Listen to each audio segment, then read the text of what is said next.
Hello everyone and welcome to Sky Scholar.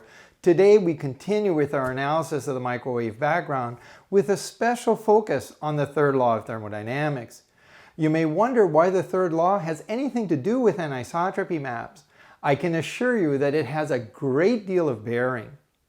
I have already presented the third law in detail in this video, and you really should have a look at it before continuing on with this presentation, just to refresh yourself on the subject.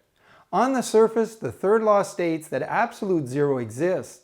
That is a very simple definition, but remember what is involved. First, one cannot reach absolute zero through a finite sequence of cyclic processes. Secondly, at absolute zero, entropy is equal to zero because at absolute zero, there is only one occupied microstate. Third, negative temperatures do not exist except when describing spin systems in the laboratory wherein the spin population is being inverted by an experimentalist. Negative temperatures do not exist at random in nature and have no role in cosmology. Now let us return to the anisotropy maps. In this video, you learned about the WMAP satellite and how it functions as a differential instrument. The difference in signals from two regions of the sky are constantly being recorded in 5 frequency bands, namely K, Ka, Q, V, and W. This is accomplished using identical horns and radiometers. I also emphasize the importance of the foreground and how it cannot be removed without perfect knowledge. In the next video, I explained how cosmologists go about removing the foreground to get their anisotropy maps. They do so by taking a linear combination of signals from each frequency band while normalizing the result to 1.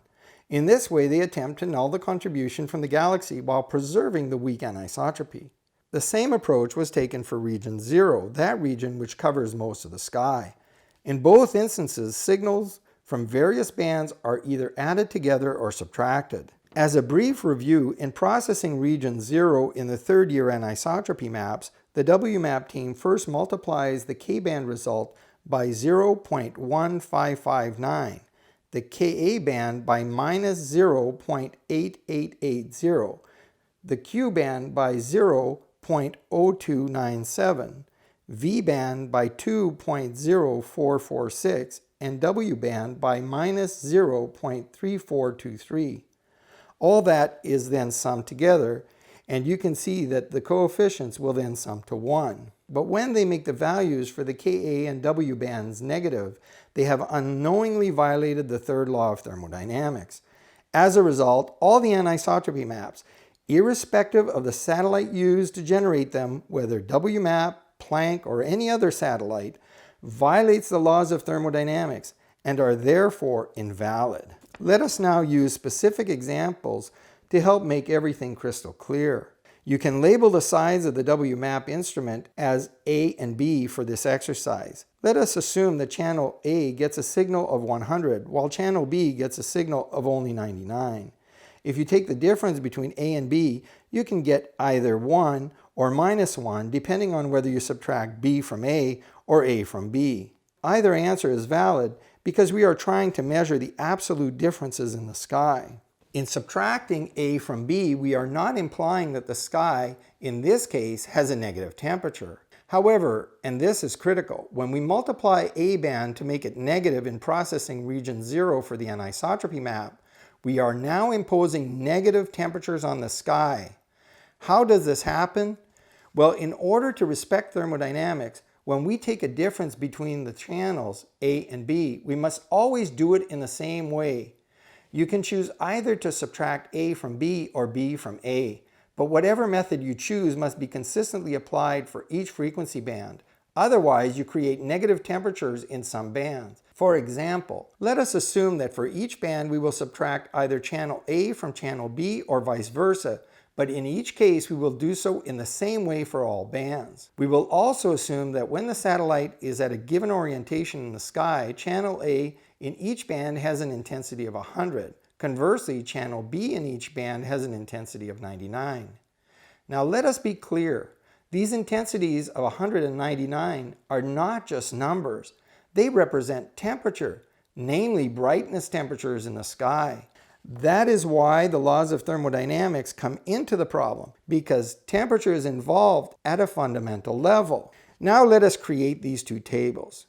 The difference in each case is either 1 or -1 depending on how the subtraction was accomplished.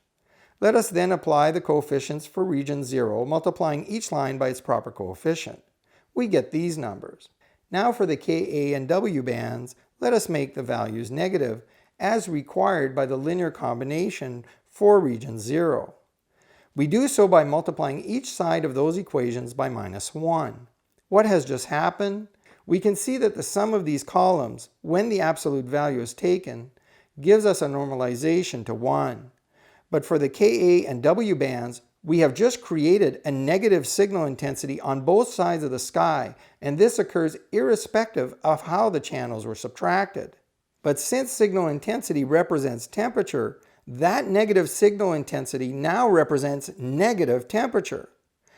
Mathematical functions can be valid, but you can remain in violation of thermodynamics.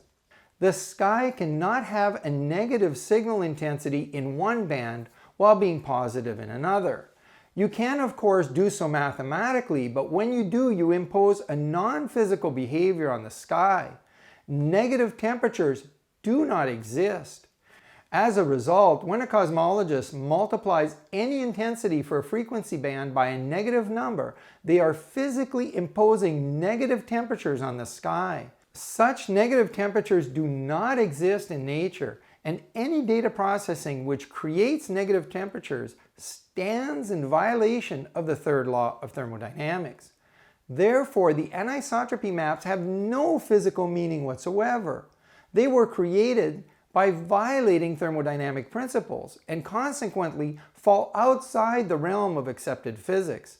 As a result, all claims made by the cosmologists based on anisotropy maps are invalid, and this includes most notably the age, nature, and origin of the universe.